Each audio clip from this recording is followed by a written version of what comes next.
Area को उन situations में वेक्टर कंसिडर किया जाता है जहाँ फ्लक्स इन्वॉल्व है। ये फ्लक्स क्या है? फ्लक्स मीन्स कंटिन्यूअस मूवमेंट और कंटिन्यूअस फ्लो। जैसे कि फ्लो ऑफ वाटर, उसको हम फ्लक्स ऑफ वाटर कह देंगे। फ्लो ऑफ एयर, इसको हम फ्लक्स ऑफ एयर कह देंगे। इलेक्ट्रिक फील्ड की जब हम बात करते हैं तो वहाँ इलेक्ट्रिक फ्लक्स इन्वॉल्व होता है। इसी तरह से मैग्नेटिक फ्लक्स वगैरह वगैरह। चलिए सबसे पहले बात करते हैं फ्लक्स ऑफ वाटर की। ये वाटर स्ट्रीम है और ये रिंग है जिसका एरिया है ए। अब जब हम इस रिंग को फ्लो के परपेंडिकुलर रखेंगे, नॉर्मल रखेंगे, तो इसमें से मैक्सिमम वाटर फ्लो करेगा। और अगर हम इस रिंग को किसी और ओरिएंटेशन में रखेंगे, जैसे कि इस तरह से रखेंगे या इस तरह से रखेंगे, तो आप देखेंगे कि इनमें से रिंग में से कम पानी फ्लो करेगा। मैक्सिमम पानी कब फ्लो करेगा? जब हम रिंग को वाटर के फ्लो के परपेंडिकुलर रखेंगे। तो बच्चों यहाँ पर it is not only the magnitude of area which is important, but also the orientation, the position, the direction of area which is also important.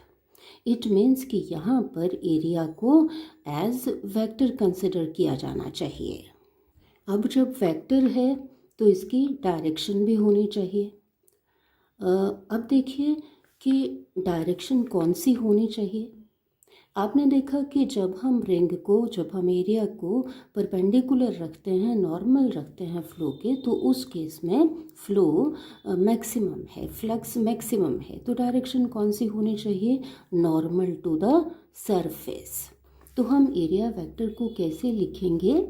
A vector is equal to its magnitude, A जितना कि ये surface area है, into direction will be given by n cap. N cap is a unit vector in the direction of area vector, or n cap is a unit vector perpendicular to the surface. यहाँ एक ambiguity है। अब normal दो directions में हो सकते हैं, कौन सी डायरेक्शन लें? इस एम्बिग्विटी को हम रिजॉल्व करते हैं by considering a convention। जहाँ क्लोज्ड सरफेस है वहाँ हम नॉर्मल ले लेते हैं, आउटवर्ड नॉर्मल। और जहाँ प्लेन एरिया है वहाँ हम देख लेते हैं कि फ्लो की डायरेक्शन कौन सी है। फ्लो की डायरेक्शन में हम नॉर्मल ले लेते हैं। So what is area vector? It is a vector whose magnitude is equal to given area and the direction is outward normal to the surface.